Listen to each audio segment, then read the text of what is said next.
Hey guys, it's Jeremy here at Metal Music Meltdown, back with another video. We have it today, guys. We're starting that year-end list tradition that we always love. The main year of the end list drove me fucking crazy this year. There's so many iconic albums, but we're gonna start my kind of string of year-end list here, starting with my 5 most disappointing rock/metal albums of 2024. The stinkers, if you will. They really suck, and yeah, most of these bands I have history with, or I'm familiar with a lot of the material, and I was just really disappointed with their latest release. So let's jump right in, guys. At number 5, I went with kind of the most least disappointing one, Winter Sun Time Part 2. Love the album cover on this one. Might be my favorite album cover of 2024. And but the album was just good. It wasn't like amazing. I love Time Part 1. It was just iconic and an epic album, but always been my favorite from Winter Sun. This album had some shining moments, has some really good guitar work, some nice heavy parts, some decent vocals. Some of the vocals were a little bit not so good, but overall, pretty good album. A little repetitive in the sounds and the synths and stuff that they used, but overall, a solid album. My disappointment comes in the fact that it just took so long to be released, and after the whole controversy of raising the money multiple times to release this album, I think they raised like $600,000 or something, some ridiculous amount, and then the first one was so epic and iconic, and it just didn't live up to the hype. It's just a good album, but it's not a great album. I was a little disappointed. I kind of expected a little bit more out of it, to be honest. Number 4, I went with the latest from Powerwolf, Wake Up the Wicked. I'm not a big power metal guy in general, but I dig some of their previous albums. But this one I found just really, really boring and kind of like cheesy. It was just kind of over the line of the cheese factor, which is what I don't like in power metal.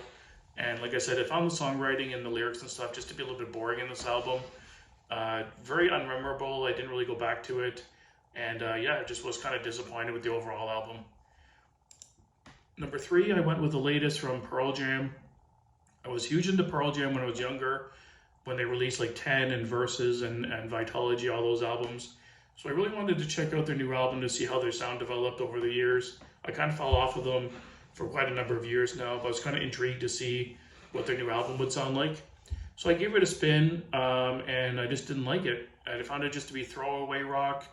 I found the songs to be unmemorable, and just like forgettable, and just like basic, and the lyrics weren't that great. There wasn't even that heavy. I know I sounded like a subdued version of the Pearl Jam I really loved when I was younger. And like I said, I just found it kind of throwaway, basic rock. Not the worst thing I've ever heard, but it just wasn't good at all. It wasn't heavy enough. They lost that kind of angst and the kind of power behind them that they had when they were younger. Just not the same. So I was very disappointed. Number 2, I went with the latest solo record from Ace Frehley, entitled 10,000 Volts. I wasn't a big fan of this album at all. If you remember my review, I think I gave it like a 5 out of 10, or maybe 6 out of 10, 4 or something. And some decent riffs on this album, but the thing that kills it for me is Ace's vocals. He never really had a good voice, but in this album it just sounds horrible. It sounds very amateur, like karaoke kind of level voice. It's just not good at all. He definitely should have hired a lead singer, and going forward he should have a lead singer on his albums instead of singing himself, and just stick to guitar playing and write better songs. And even the songs I found kind of boring and kind of juvenile in ways, kind of really basic and kind of just amateurish. So I was really disappointed. It wasn't that great at all. And the last one we got here, it pains me to say, the latest from Anvil, entitled One and Only. I usually dig Anvil's music. I know they're a little bit on the cheesier side for the lyrics, but that's kind of part of their charm. And but the latest album I just found really kind of too much cheese and over the top, and really basic chanting choruses, just saying the title of the song over and over again. Very few verses, and when they do have verses, it's just very basic and kind of boring lyrics. But the guy's vocals are not good at all. He's kind of didn't sound good at all to me, in my opinion. And I don't know, just lost that kind of oomph behind them. And I was just really disappointed with the last Anvil album. It's just unfortunate. So thanks for watching, guys. Let me know down below what albums you were kind of disappointed with this year.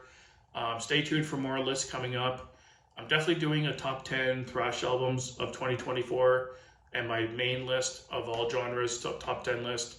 I might do a top 10 artwork as well. I haven't decided yet. But stay tuned in the next day or two to receive the rest of the list. So thanks for watching, guys. Keep it metal.